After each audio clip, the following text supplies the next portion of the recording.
Sous la Seine est un chef-d'œuvre digne de Spielberg. Ce serait même l'un des meilleurs films de requins de tous les temps. Vous n'êtes pas d'accord? Attendez, on vous explique pourquoi vous passez peut-être à côté de THE film de l'année. Bon, Sous la Seine, c'est le dernier film Netflix qui cartonne partout dans le monde. Il raconte l'histoire d'un requin géant sanguinaire qui s'incruste dans la Seine. Ne vous demandez pas pourquoi ni comment. Sauf qu'au même moment, Paris accueille le championnat du monde de triathlon. Vous sentez la cata arriver? On vous l'accorde, c'est vraiment gros comme scénario. Et c'est justement pour ça que depuis sa sortie le 5 juin dernier, le film se fait descendre par les critiques françaises. Et du côté des spectateurs? Bah c'est pire, Sous la Seine écope d'un terrible 1,7 sur 5 sur Allociné. Mais quand on regarde à l'international, les avis sont dithyrambiques.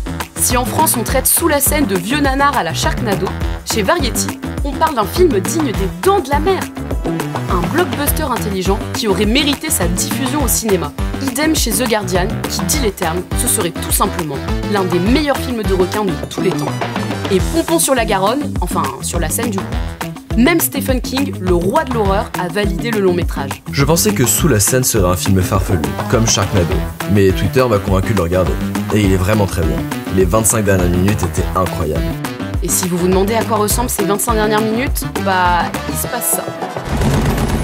Le requin, Lilith pour les intimes, fait exploser des obus au fond de la Seine, Paris est inondé, et la crue de 2016 à côté, c'est une flaque d'eau, et les requins envahissent le monde entier. Top! Qu'il plaise ou non, en tout cas le film explose des records d'audience. 24 heures après sa sortie, il devenait déjà le film le plus regardé de tout Netflix, dans 86 pays quand même. Aujourd'hui, il a dépassé les 40 millions de visionnages, et son réalisateur Xavier Jean songerait même à une suite. Si vous ne voyez pas qui est Xavier Jean, sachez qu'il a réalisé Hitman, plusieurs épisodes de la série Netflix Lupin, et ce clip culte DL5. Oui, oui.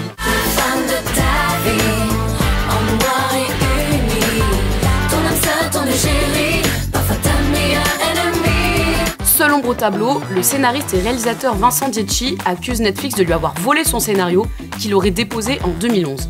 Et c'est vrai que les deux récits se recoupent pas mal, à la seule différence qu'à la place du requin Mako, Dietschy voulait mettre en scène un silure, cette bête mi-cat, mi-phoque. Burk. On vous rassure, tout ça reste de la fiction. Il est scientifiquement impossible qu'un requin décide de s'engouffrer dans les eaux douces de la Seine pour croquer des athlètes pendant les JO de Paris. Mais si vous aimez vous faire peur et que les Jeux Olympiques vous sortent déjà par les trous de nez, venez donc vous faire votre propre avis sur Netflix.